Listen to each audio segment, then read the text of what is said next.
Well, welcome to the Tool Review channel. Today we were taking a look at the Gearwrench Pitbull 821-81 9-inch pair of linesman pliers that Gearwrench has to offer. Now, if you're not really familiar with the Gearwrench brand, it is a brand that is supposed to be an alternative to the tool truck brand of tools, whether it is Snap-on, Matco, Mac, or Cornwell. They are supposed to, or are trying to have tools that are the same quality as the tools that you get on the tool truck, just a fraction of the cost. So we're going to take a look at the linesman pliers that Gearwrench has to offer. So we're going to first start off with, as you can see, you have a nice yellow dipped handles right there. You have the Gearwrench name stamped on them as well. And then you have a little indication to tell you, if you had the pliers in a little plier rack, what plier is which. Now, the one thing I would say about these stamping on these, if you're cleaning your tools after you use them, and if you're using brake parts cleaner or whatever you're using to clean the tools, 9 times out of 10, this stamping is going to wear off over time. And you also have a little logo right there on the handles as well. And the back side's pretty much plain and simple.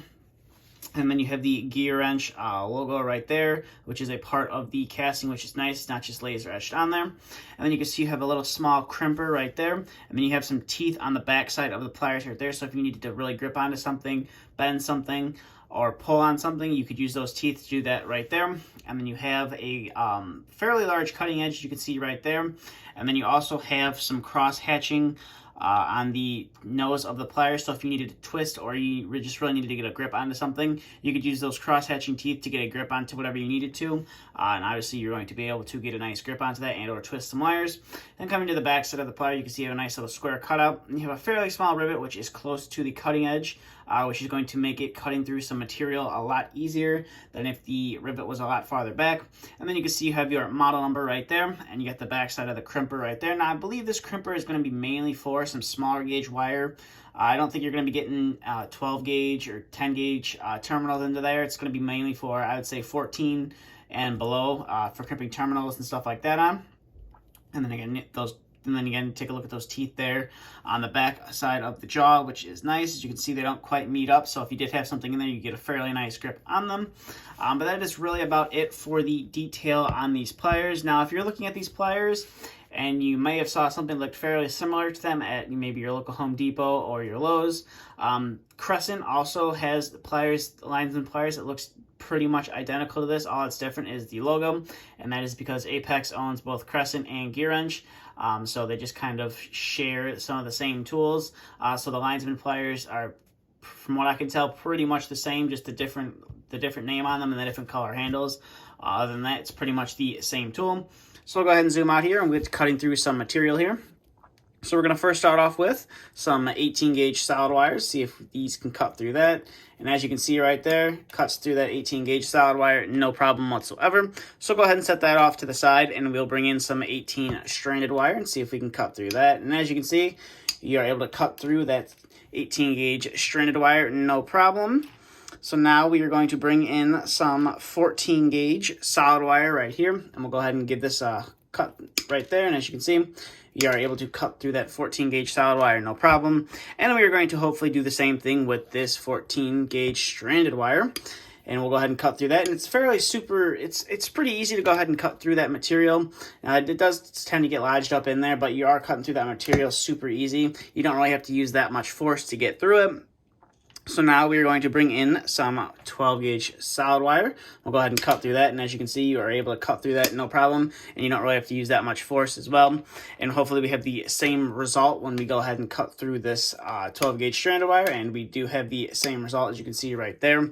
So we'll go ahead and set that off to the side, and we'll bring in some 10 gauge solid wire, and hopefully continue to have the same result. As you can see, we do have that same result. You are able to cut through it, and you do have that nice snapping sound when you go ahead and cut through that wire. So now we're going to bring in some 10 gauge wire right here, and we'll go ahead and cut through that, and it is able to do that once again. So we'll go ahead and set that off to the side, and we will bring in some thicker gauge wire. We're going to start off with some 8 gauge stranded wire, right here.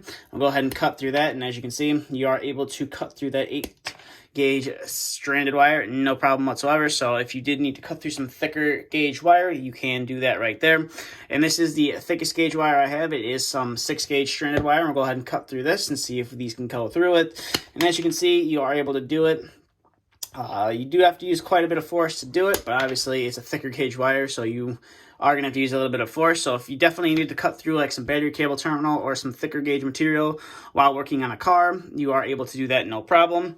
So now we are going to bring in some Romex wire right here and see if we can go ahead and cut through this. Probably not something you're going to run into for automotive, but if you're in the trades and you want to use these, you know, if you're an electrician or whatever, you just want to use the Gearwrench brand. As you can see right there, they are able to cut through that Romex wire, no problem whatsoever. Now we'll bring in some 12-2 with ground Romex and see if we can cut through this, no problem. And we indeed are able to cut through this, no problem whatsoever.